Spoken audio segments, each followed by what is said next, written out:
Introduce you to Mr. Luke Jennings. He is the Chief Research Officer for Countercept, going to be talking to you about memory resident implants. Take it away, Luke. Okay, hey everyone. Just to give you a very brief background before we move on, I'm approaching this from the perspective of both sort of offense and defense. So with my background, I was very much on the red team side, so memory resident implants were a big part of that, and then I've kind of switched over to the blue team side in more recent years and looked at how to sort of detect them. So we're going to kind of consider it from both angles and there. So just to clear one thing up in case anyone is confused over what this might be. When I say code injection, I'm not talking about sort of exploits here, buffer overflows, that kind of thing. I'm not talking about anything that involves crossing a privilege boundary. I'm purely talking about essentially hosting your malicious code, your implant, in another process, or doing any sort of form of dynamic code execution there that's kind of keeping things off of disk. So we're considering that kind of angles, not this. So it's very much more these kind of things. So cross-process access mechanisms for injecting native code, or like sort of dynamic execution methods that can be used within frameworks like PowerShell or .NET. And we'll come to a bit more detail of those different things as we move on.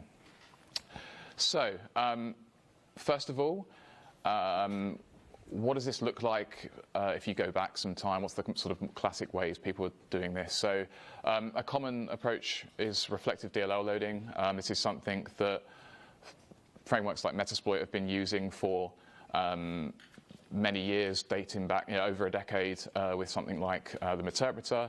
And you kind of got classic access patterns here of where you want to migrate your implant from a process that you're currently in into another legitimate process to hide it.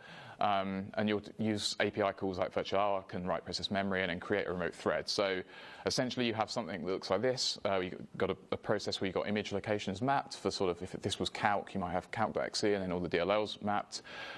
So you virtualize some space that will be a privately allocated region. You might make that read, write, execute, for example, write your malicious code into it, and then create a new thread that runs that. And then you've got a legitimate process that's still operating as you expect, but you've also put your malicious implant into it. And so then you can effectively write your implants as DLLs, but then you won't have to load them from disk. You can actually do it all in memory. And a lot of the idea behind that originally was kind of to be anti-forensics, to keep things off of disk, because a lot of traditional forensics was based on sort of disk forensics. Another classic technique would be process hollowing. This is kind of similar, but rather than run a DLL, it's maybe running an actual executable, but making it appear to be a legitimate executable. So generally here you would use a few different types of APIs that were slightly different, but you would have, if calc was your hosting process here, you would unmap the main part. So you create a process in a suspended state, so nothing's running, a new process, then you unmap the original exe, you reallocate memory in its place, you put your malicious code in there, you may then change the properties of where the thread is going to run from with set thread context, and then you resume, and effectively you've got something that's then running your code instead of what was supposed to be calc, but from the OS's perspective it kind of looks like calc could run. So that's two very common sort of classic techniques for doing these kind of things. And they've been around for years, people have been using them, and when I first moved over to the sort of blue team side, one of the questions I had was, why is it that when we operate as a red team, people can't detect us, can't pick us up easily? Why do we have it so easy, at least at the time, how things have been? And these were sort of two of the kind of things I was thinking. I was like, we've got to be able to detect memory resident implants, because it seems to be people aren't very good at that, or at least weren't at the time a few years ago. So what are the approaches you can take for detection here? Well, there's a couple of different angles you can take, and I'm going to start with the tracing angle. So here we're talking about sort of real-time techniques, so by tracing instruments in different data providers, that you can actually get a real-time view of what's going on the operating system, and as such understand when these sort of techniques might be in use. So what are your options here? I mean, one thing is you could do sort of hooking in the kernel. Obviously, that's something that's been a no-go area for a long time now, ever since sort of 64-bit and PatchGuard and so forth. If you were trying to do that in a production way, it's obviously not something that's permitted, and it's not a really viable approach. But it would have been in the past. Then a lot of people instead will have moved to userland hooking. Now again, for any form of hooking, it's not the greatest for stability, but you can at least do it in the user land if you want to. But it's also possible to bypass. So like if you've got malicious code and it's expecting that it might be inspected by user land hooks, you can either sort of detect and unhook those things, or you can make direct syscalls without actually going via the libraries that are being hooked. So there's a few approaches there. It's something that is circumventable by malicious code.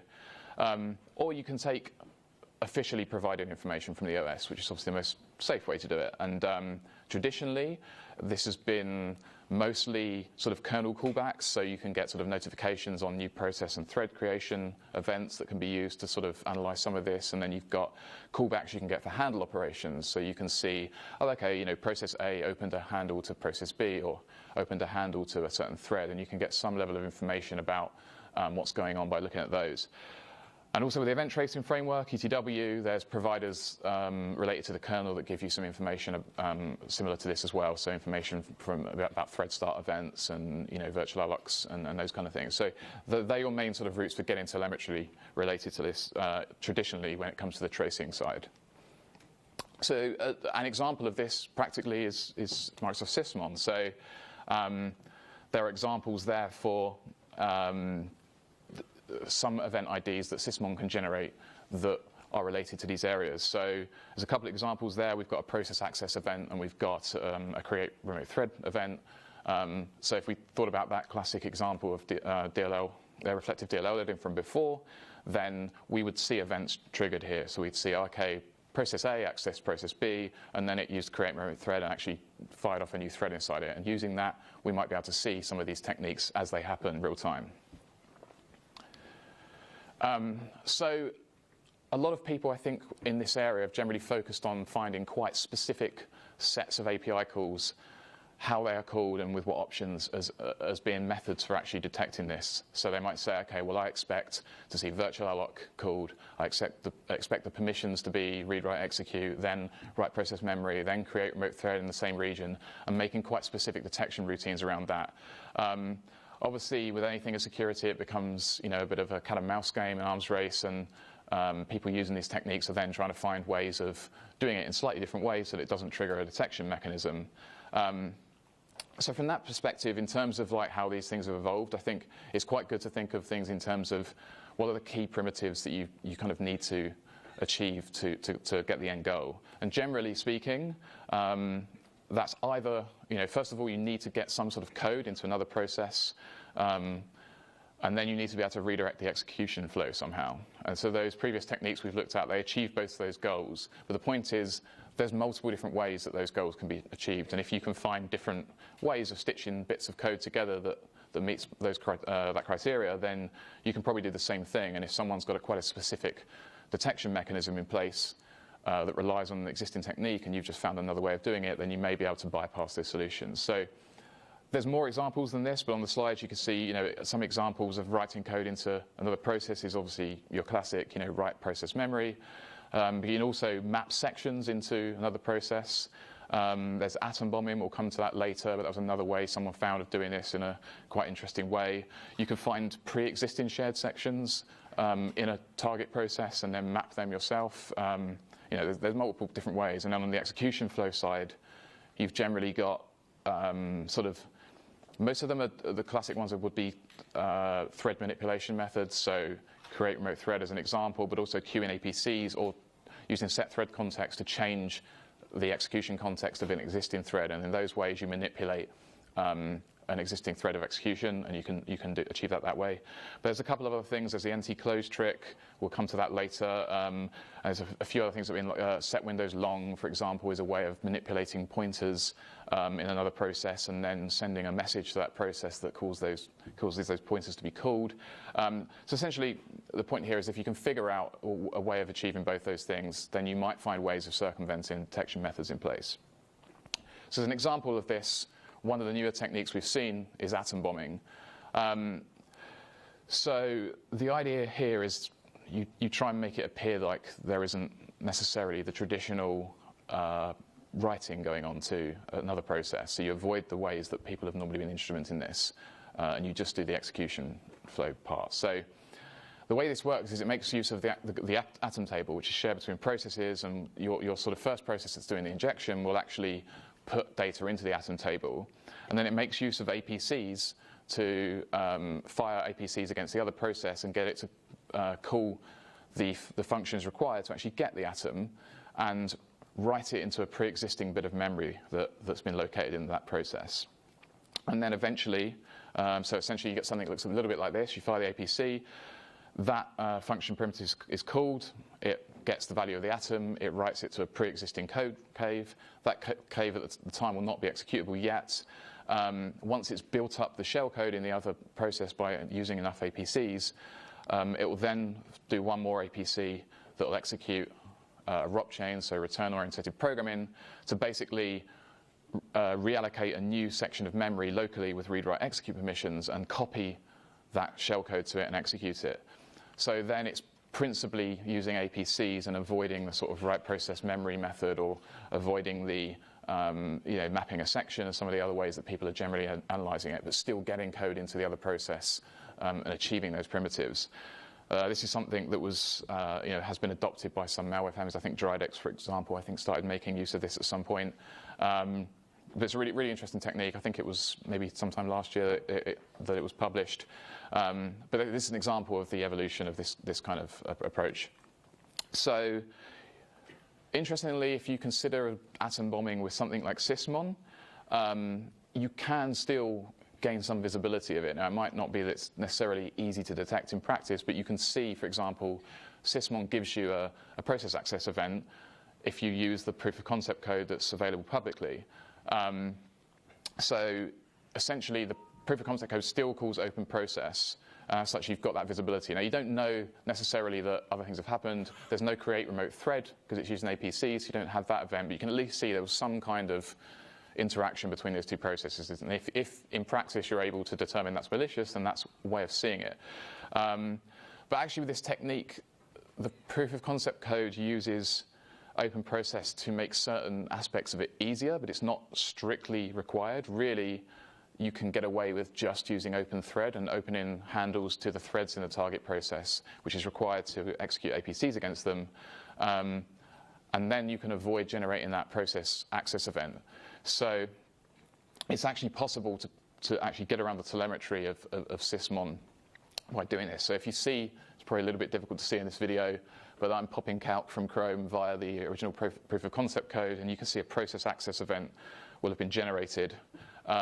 If we take a slightly modified approach, we can still reliably inject our code. I'm popping calc again there just as an example. But if we look then, there's no second process access event, so we can actually get around the telemetry by taking that approach. Now, there are kernel callbacks for open thread events. You can get callbacks for opening a handle to a thread. It's not something that's present in Sysmon currently, as far as I'm aware, but so there are at least technical ways that you could gain some more visibility here. But essentially, one of the main issues is that for the OS pre-Windows 10, really a lot of these techniques, it was just hard to get the exact data you wanted without hooking. So if you think about it, getting a callback on a handle, yes, you can see a handle was open to another process or another thread, but then you're having to kind of infer what that might mean. There's lots of reasons that could be done legitimately. You can't necessarily see that someone used that to write process memory or queue an APC or something like that. You can maybe try to infer from the permissions they requested that they would have been able to do it. But then, lots of times you'll find that in legitimate things, people just do process all access or thread all access. And so the common scenario is that when you see it, it would have been permissible. But actually, Windows 10 has obviously introduced a lot more tracing mechanisms for this sort of thing. So if you consider something like atom bombing with Microsoft ATP now on a Windows 10 machine, there's actually direct detections for it, and there's blogs from out there about this. And there's actually better instrumentation, so you get more direct visibility of some of the calls related to this, which is great. But if we look at another technique, another one that came along now, I found this referred to as the NT-close trick somewhere, but essentially this tries to avoid, rather than avoid the actual code writing process that atom bombing is doing, it's avoiding doing the traditional execution flow calls, so it avoids any sort of thread manipulation events. So in this case, really this is quite a specific implementation of a wider issue, but the idea is that you hook something that's going to be frequently called, and so you indirectly gain control of a thread when it next executes that code, rather than using create remote thread or queue an APC or changing an existing thread. So you avoid the telemetry that someone might have for those functions and hijack the execution in a different way. So you write your code somewhere, then ntclose is just something that happens to be frequently called. So it's just an example of something you could hook. You could hook anything, really. So you allocate your code here, you put your malicious code in present, then you do a standard inline hook on ntclose. You change the permissions, you put a jump in there, for example, jumps off to your code. Then at some point in the near future, an existing thread's going to come along, try and call ntclose, and then get redirected off to your code. So in that way, you gain your cross-process code execution by avoiding the thread manipulation functions and just doing the code writing. So if someone's relying on generating an alert from seeing, one of those thread control things like seeing APCs getting queued up, then they're going to miss it. So, for example, I was able to try this on ATP very recently. There's a few different alerts that can come up in ATP related to code injection. This, at least with the method that I tested for doing it, did not generate an active alert on ATP. But the first way I did it at least generated some telemetry. So using the advanced hunting interface, you can see that there was evidence that it occurred. So you get this sort of allocating virtual memory call log here. So I was injecting into Notepad in this case, and I was able to track that down. But interestingly, that seemed to be related to the fact that I was allocating memory read, write, execute. When I did it where I allocated read, write first, then changed the permissions to read, execute afterwards, the telemetry for that seemed to go. So I wasn't aware of that before, but that meant that actually executing that way means there's then no telemetry to even look back on. So this is another sort of example of how, changing the way we use these APIs to achieve the same can get around certain different types of logging mechanisms for this. So I want to consider a different angle now. I've obviously gone over a bunch of different topics fairly quickly there, but I've been focusing on two key things, which is cross-process access. So we're moving code between processes, and I've also been focusing on tracing examples. So from a real-world perspective here, it's sort of assuming, okay, someone's got some awesome EDR in place already. But there's a couple of other considerations here. One is that sometimes processes might load this within their own process. There may be no cross-process mechanism. It's still an interesting thing to be able to see if a process starts strangely dynamically loading code. That's something you might want to be able to see, and it's something we commonly see attack frameworks do as well. And the other aspect is just, what happens if someone gets compromised and they don't already have great EDR in place, which is a common scenario for us, because for our clients, we proactively protect clients where we're providing monitoring 24/7, but we also have lots of people that come to us having had an incident and say, we need help. And in many cases, they won't have any EDR. So we need to be able to find pre-existing memory resident implants at that point. So there is a different way of looking at this, and that's important as well. So the key technique we normally use for this, and I consider is memory analysis or memory forensics. There's a few advantages and disadvantages to this before we go into detail about it. I mean, I've obviously been over one already. The ability to find a pre-existing implant is great. So that's something that's really beneficial for this. The other interesting part of it is that we're essentially looking for the end result. So that gives us two advantages. One, it means it doesn't matter whether the code injection was done cross-process or within a process, because we're looking at the end result, like it's going to look the same thing. And that also means it's immune to this idea of like API evasion. Because if we've got process A and we've got something and we want to put something in process B, with the techniques we were looking at before, we're finding clever different routes to get there, but the end result's always the same. So if you take a memory analysis example, finding different ways of achieving the same end goal doesn't matter. We still see the end result, so that's an advantage too. But obviously, the cons side, like that's a bit different. So one, okay, it's not real time, so we won't see short-lived things. It can be quite performance intensive, so that's another consideration. And the other aspect is we can't as easily see the source of something. So if we're talking about a cross-process example, with tracing, we can say, oh, this thing happened to process B, and it was this process A over here that did it. Whereas with memory analysis, we'd be saying, oh, there's something weird in process B. We need to look at this, but we don't necessarily know without further investigation what was responsible for that in the first place. Now, a lot of people that would be thinking of memory forensics here would probably be thinking about volatility, which is pretty much the de facto standard tool for performing memory forensics, and it's a brilliant open source tool. The problem with it is that this is a sort of single system at a time thing. We've got to take a memory dump from a system and analyze it offline, which is great for IR when we've got a system that we already know is compromised. It's not as good when we need to proactively search across the whole estate. But you can take similar approaches to doing this across scale. It's something we do and we'll look at going forwards. So what are we looking for here? Essentially, we're looking for, as I said before, I kept saying we're looking for the end result. We're looking for strange code living in memory that doesn't reflect what we would normally see for a native app running. So for a normal native app running, we would see mem image locations, we would see file-backed sections linking back to the right executables or DLLs. We'd have sections fully loaded, the correct memory permissions that we would normally expect, and so forth. But if we see something like Meterpreter's example, it will read, write, execute, allocate the whole thing. There won't be proper sections, there won't be different memory permissions. It will be privately allocated memory. So we can enumerate different memory regions and look for those strange things. And that's a common sort of generic approach for looking for this. So you can see the Meterpreter example there. I mean, I don't want to focus only on public tools, though. So if we consider another example, one of the things we did is we did quite a look into the double pulsar stuff that came out last year.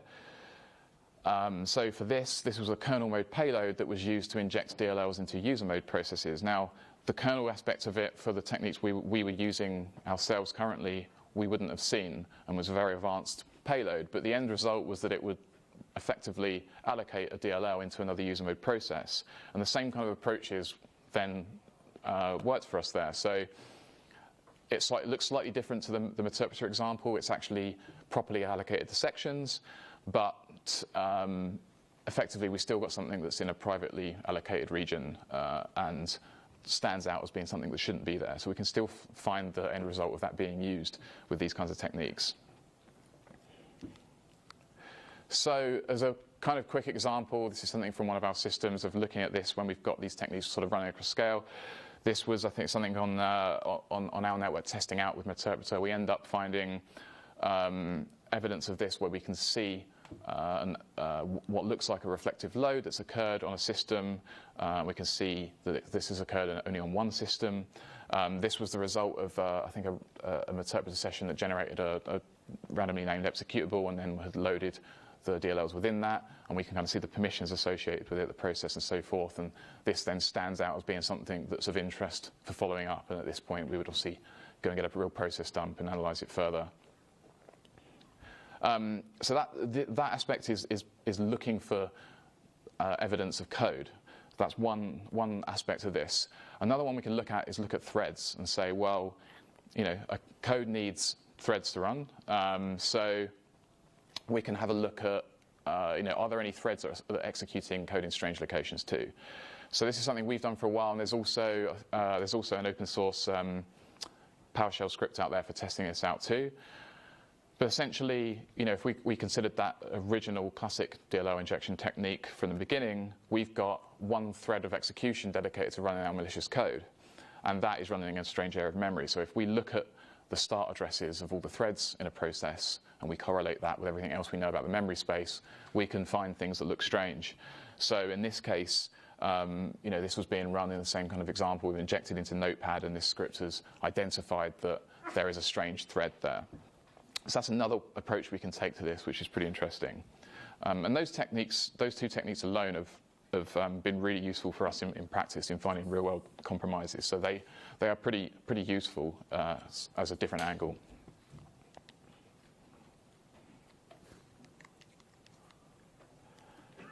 So it's not just offensive tool sets that use these. There are a couple of I'm just going to give a couple of examples to show that this is something that's actually affecting real-world organizations. I mean, for a start, okay, the double pulsar issue was obviously being used by groups long before it was made public, but then that got turned into WannaCry. So WannaCry effectively really used the Eternal Blue exploit, which made use of the double pulsar implant and used it to deliver ransomware. It bypassed a lot of different ransomware protection mechanisms that people had in place, or products and so forth. And it's something that we actually saw. We had customers that were affected by this, and these techniques then sort of were able to show that WannaCry had been infecting certain networks. So that's one example from a sort of malware outbreak scenario. But we've also seen it in more sort of targeted attacks. We've seen actual real-world attackers, interestingly enough, using Metasploit before. We've seen in the energy sector an example of things like targeted IP theft, and the way we were able to pick out is using these exact techniques, deploy into the already compromised network, discovering interpreter implants in different processes in memory already, and finding it that way. We've also seen things like so Turla is a very advanced sort of malware framework. It's got a very advanced kernel rootkit, but that is then similar to double pulsar, also often used as a staging mechanism to put things into user land. So, you know, we've gone into real-world targeted attack scenarios there where we've then seen evidence of the DLLs injected into key Windows services and so forth using the same techniques. So these are things that real-world attackers are using. It's not just pen testers and red teamers. It's something we see all the time, and these techniques have been very useful to us in the past.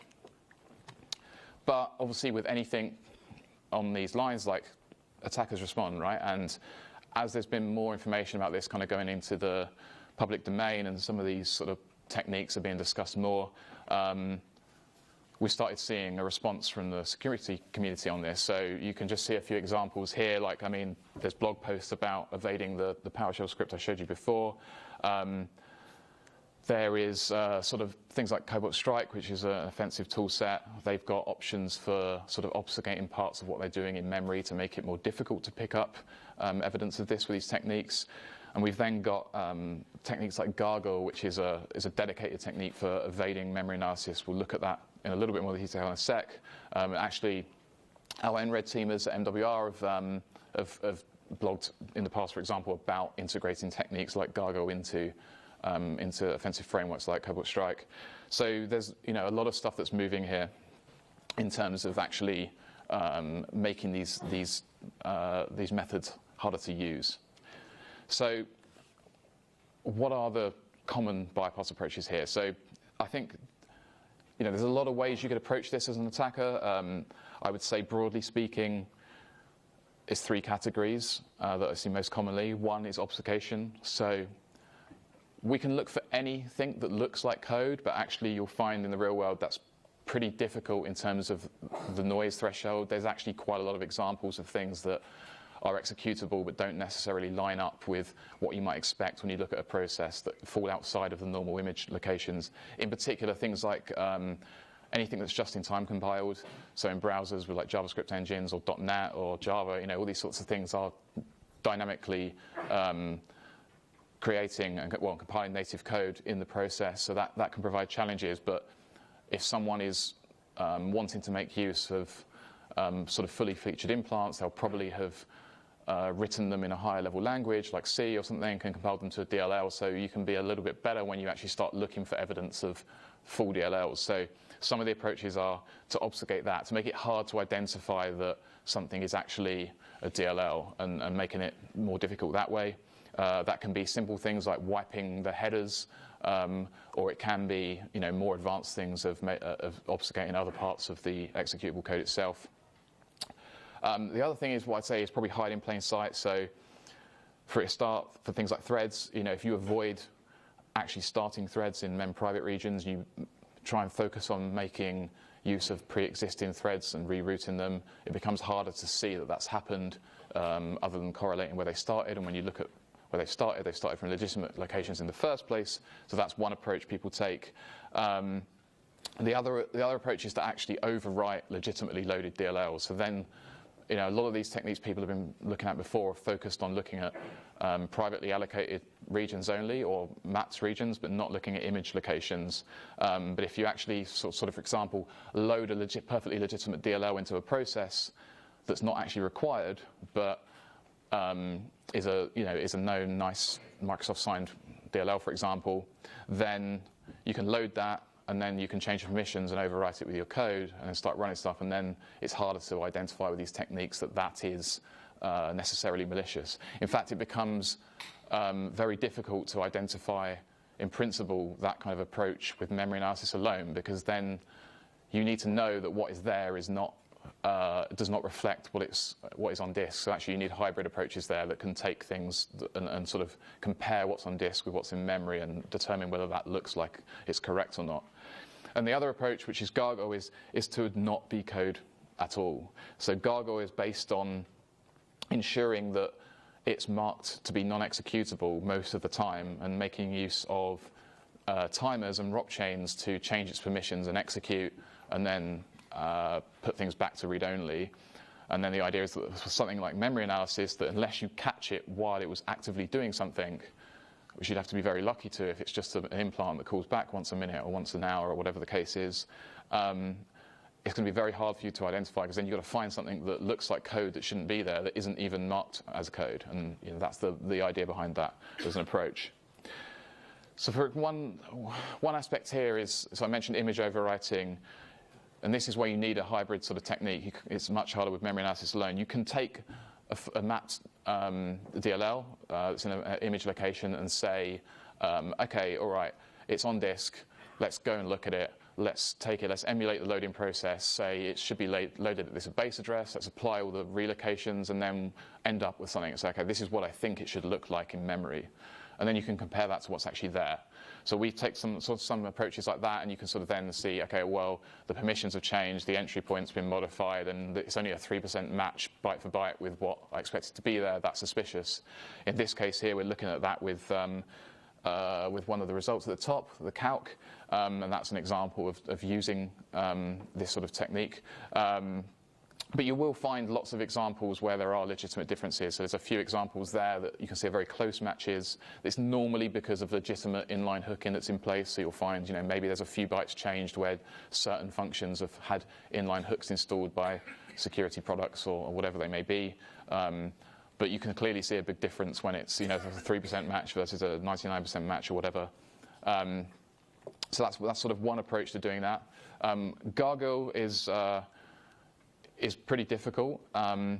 So the problem with Gargoyle is that the information around the timers it uses, so it makes use of set waitable timer, that creates something that's eventually in the kernel, and that will fire APCs to execute it. Now, the difficulty there is that information is like in undocumented structures in the kernel. It's kind of, if you wanted to do that in production, an endpoint agent, for example, it's a little bit unsafe to be considering going and reading areas of memory there. So it's not ideal from that perspective. So from a telemetry perspective, it's kind of hard to get information about those timers. But if you're doing it with something like volatility and doing offline memory forensics, you don't have to worry about reliability or safety then. So actually, at least in this case, quite recently, I think it was last week, we put out a blog on this, but we wrote a volatility plugin for this, so you can actually enumerate the timers on the system, identify the completion routines associated with them, and then see if they look strange. And effectively, by strange here, we're saying, okay, it looks like it points to a ROP gadget that's used to mark the code, mark a section of code as executable, then jump to it, and differentiate that from what we'd expect as being normal, legitimate uses of completion routines for set waitable timer. So you can detect it that way, but doing it in a production grade sense is a bit harder without having a reliable way of accessing that telemetry. So I focused completely on native stuff so far, but I'm going to quickly go over a little bit, moving on to looking at other frameworks here. So first of all, I think a few years ago when PowerShell became big, there was quite a lot of offensive work done in that space. So I think it was initially one of those things where, at least I think in the offensive security community, people were initially resistant probably to PowerShell, and were like, everything we do in terms of using things, we're using Linux and Bash and so forth. But then, then they realized that actually it's really useful for offensive operations, and then everyone loved it, and everyone started developing PowerShell exploitation frameworks and so forth, and then that became a very commonly used technique, and we see it in the wild all the time. But obviously the Blue team came along. There's been lots of great work done here at Microsoft in terms of improving the login features in PowerShell, for example, and in the AMSI interface for scanning things, and there's a lot more you can do with it to gain visibility of malicious techniques there now. But obviously, again, all these things attackers adapt. So the red team's come along, and I think there's a lot of evidence that people are moving to just using .NET instead now. Because essentially a lot of the things people were using with PowerShell was really using PowerShell as a mechanism in many cases to use .NET functionality. PowerShell kind of sits on top of .NET, and a lot of the improvements to the detection in the detection space for PowerShell are kind of more PowerShell specific rather than .NET specific. So from a tooling perspective, in quite recent times, there's been a lot of work done here. So GhostPack was released fairly recently, which has got a lot of great tools that are kind of C# versions of things people have become familiar with in offensive PowerShell frameworks. Things like Cobalt Strike have added the ability to dynamically run .NET assemblies in other processes to implement, to use some of this functionality at runtime. There's people saying that the PowerShell sort of exploitation stuff is dead, and even an MWR as well. Our own red team has released some of their tools related to this. So there's a lot of traction, at least in the public security community, around, I think, moving offensive techniques to .NET. So the question then becomes, from a Blue team perspective, like how does this change things? And with regard to this presentation, how does this affect the kind of memory resident execution techniques? I guess first of all, one aspect is, why is .NET different? And at least for more modern versions, for a start, we don't necessarily get the same kind of callbacks in terms of seeing what we would get from a load library for a DLL normally. If we've got things that are tracking module loads and stuff, we're not necessarily getting the same visibility there. But there are ways of still enumerating what's present in a .NET process in terms of its own assembly. So there is visibility there. It's just a different method that you would use to see that. So the other thing is that .NET provides itself the ability to load assemblies in memory. So where people have gone to effort to write code to do reflective DLL loading for native code and trying to implement that in a way that has been something people have seen as stealthy in the past, .NET kind of makes this really easy, because you can do it just within its own functionality. You can dynamically load an assembly, use reflection, all these things, and you don't have to put your DLL on disk. Then you can achieve that objective of avoiding disk. So there's just an example here of doing it actually using PowerShell, but accessing .NET functionality to do this, loading a demo assembly in and calling something and printing hello world. Now, there is visibility of this. We can actually enumerate the assemblies that are loaded, and if they've been done in memory, we can see this. It's not trivial to then necessarily tie up what the .NET code looks like, but at least we can see that in this example, demo assembly is reported, and we can see it's not image backed. So, in an example on a real system, maybe we'd be paying much close attention to any assemblies that have been loaded in a process without an image backing, so without file backing here. And that's one way. That's one thing that's different about this. So the other aspect is that even just for the techniques we've looked at before in terms of native execution, I mentioned the problem of looking for any type of code before and how it was quite false positive prone. This is just like I think this was PowerShell, that if you look in the process itself, there's lots of areas of perfectly legitimate sections, but that they are in privately allocated regions. They're read, write, execute. So all the kind of things we've got used to as looking at as suspicious indicators, we expect to see legitimately in .NET. And then that makes things hard, because it's like, well, then we have to get very good at trying to identify what is malicious code in memory versus what is benign code, and being able to separate .NET jitting from from malicious code that's there. So it kind of muddies the water in terms of the approaches that we've taken before, makes things a little bit more tricky. So from some of the work we've done recently, we've started using ETW as a way of exploring some of this more, and there are some really interesting providers for .NET that are really useful. So I'm just going to give a few examples here. We've got two providers. We've got the runtime provider and we've got the rundown provider. The great thing about the rundown provider is it meets our objective of finding pre-existing implants potentially, because actually it gives you information about what is already on the system. So you can use it after the fact. You don't necessarily have to be real time when the attack happens. But essentially we can see, for example, here, we've got the demo assembly that's loaded in the middle. We've got that in the red box. We've seen all the other assembly loads that are going on, but we can actually see here that, yes, there's an assembly that's been loaded that doesn't have an image backing. That might be something we want to look into. But assemblies on their own don't tell us much. That's quite a coarse indicator. Okay, all right, maybe that's interesting, but what is it? What does it do? Does it look malicious or does it look legitimate? Obviously, this functionality to reflectively load it exists for a reason. So is that okay? But then there are JIT events. So we can actually get events from ETW real time about what happens when a method is first JITted. So the first time it's executed, the just-in-time compiler compiles it. We then get method level information. So in this case, we can actually see an example of demo assembly loading and then actually seeing the constructor called for the class, demo class, and then we can see no names, the method being called.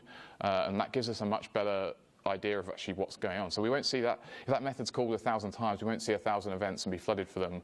We can just see that it's been called at some point because we get the initial JIT event. So if we look at something like Metasploit as an example, as one example, I'm going to use the old PowerShell stager. If we run this using unmanaged PowerShell, using a tool called SharpPick, essentially then we're avoiding all the normal PowerShell logging. But there's a lot of things in this stager here that are actually, might be suspicious to us. So we can see things being compiled from source. We can see decoding of binary data from base64 string. And then in particular, we can see native calls via pinvoke going for functions that are commonly used by malware, things like virtualark and so forth. And then particularly like memory, someone manually managing memory in .NET is something that we wouldn't normally, expect to see. Obviously, .NET would normally cover that for you, so that would be suspicious if someone was using this to stage a native payload. So, for example, if we then look at taking these JIT events into account as well, and we sort of then start building up a list of things we think might be suspicious indicators, actually, we get quite a small amount of output that's all really relevant here, running something like that. So in this case, we actually can see that, okay, the SharpPick program was run. We can see where it's dynamically generated a randomly named assembly and loaded that without a file back in. And then we can see those native calls. So we can see from base64 string, then we can see the virtualark and so forth. So we can see that looks pretty suspicious. And we've got quite a lot of telemetry that shows us that there. Using another example, I thought to use something much more recent. GhostPack came out fairly recently. GhostPack is a whole suite of tools, so I can do everything, but I just picked one as a good example, and that's something that called Safety Cats, which is a way of using Mimikatz to steal passwords, but avoids writing the Mimikatz exe to disk or running it natively, or even avoids using Mimikatz to access LSAS.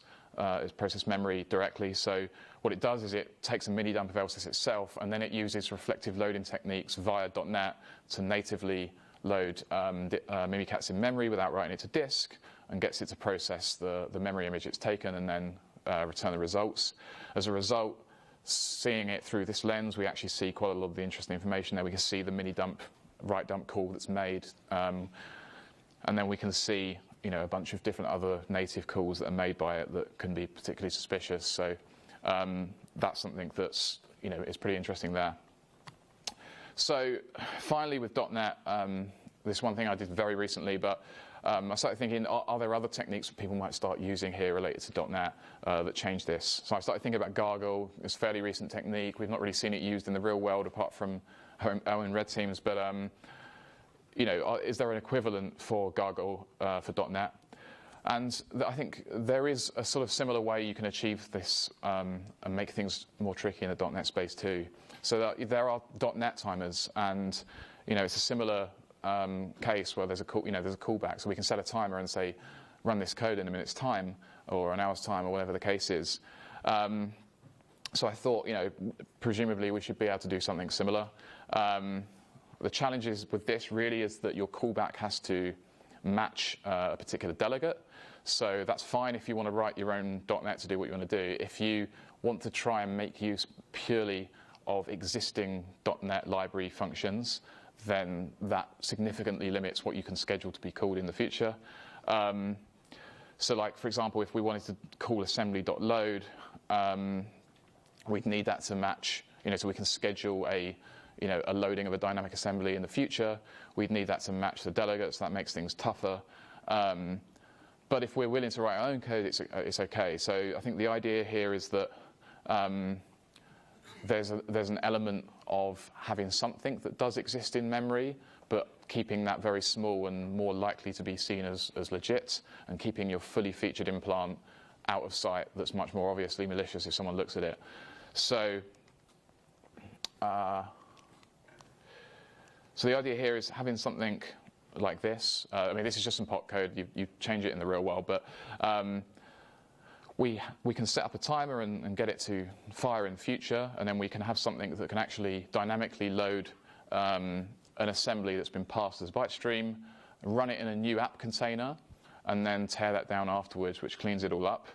And then we can reschedule that. So you'd need to have some sort of assembly that you load into memory that has this kind of functionality, but maybe you can bury that in a bigger assembly that all looks perfectly benign. You've got, you know, one function that can load an assembly from a byte stream and something that can schedule that, and then maybe that would pass, you know, a casual inspection if someone would go and look at it.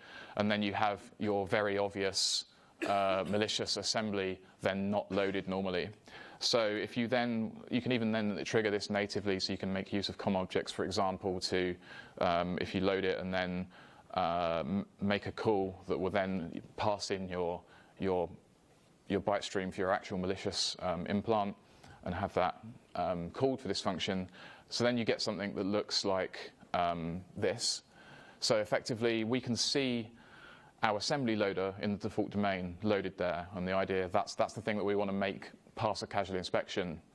I only have a little bit of code that's related to the callbacks, but then actually whenever we inspect this at any particular time, if we're using, you know, our point-in-time scanning memory analysis type techniques, we're not going to see the malicious assembly loaded. But if you can see from the output before, obviously on a timer, that's getting loaded into a new app domain, run, and so forth, and then teared down, and we never even see the app domain if we're doing point-in-time exercises here. So then that's like a gargle type technique for .NET. So it might be that people start moving to using these kind of techniques if they're using .NET for more of the tooling as well. So I think that's another challenge going forwards. So as a conclusion, I mean, I've obviously gone over a lot of different topics there quite quickly, but I think the key point for me here is that these techniques, sort of memory resident implants, they've been around for a long time. People are still using them. It really took, I think, the sort of defensive industry a long time to start providing a challenge around actually detecting these things in use. But the last couple of years, there's been a lot more on this side happening, and people are therefore adapting and making stealthier techniques. So there's a couple of aspects to this now, I think. There's really great progress on telemetry that's available to help do this on Windows 10, particularly for the native techniques we looked at. I think there could be more work for the sort of use case of finding pre-existing implants. So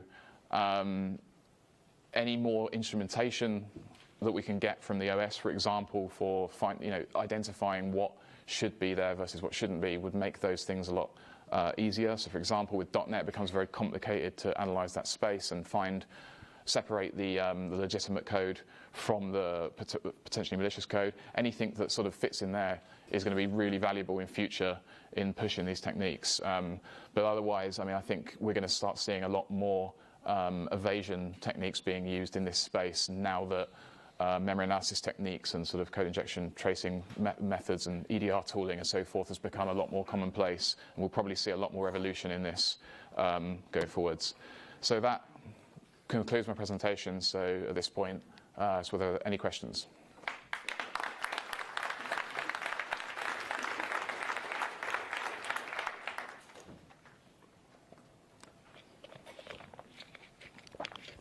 Great talk, thanks. Do you have a blog or anything with some suggestions on some specific events that you'd like to see in Windows or .NET or anything like that? I haven't. Yeah, we haven't put anything specific like that, but I'd love to have conversations with people about it. There's lots of stuff on our blog from for some of these techniques, and some of the content in this presentation has been gone over. But from what I'd like to see, I think I'd love to have a conversation.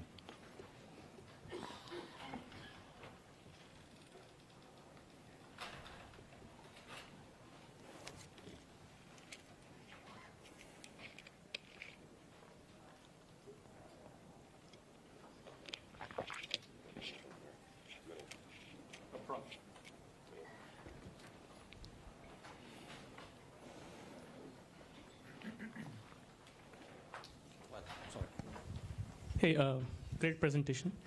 I specifically like to know what are your thoughts on things like recently happening in Cactus Torch malware, where they make use of .NET to JS, where they compile a assembly into the JavaScript, and then making use of all the COM and OLE APIs in the JavaScript, they just execute the JavaScript, which is nothing like a malicious DLL or assembly. How could we go about detecting those kind of, stealthy, fileless, living on the land attacks? So are you talking about, just to clarify, .NET to JS, the tool? Yes, .NET to JS, which has been recently used in Cactus Torch. I'd need to go and have a look at that again, but I'm pretty sure that some of the ETW approaches I looked at there would give instrumentation into that, and so you'd be able to see that there is essentially some .NET compilation stuff going on after the fact. I would need to double check on that, but I suspect that the ETW providers would give some insight to that, but I haven't tried it yet. Nice.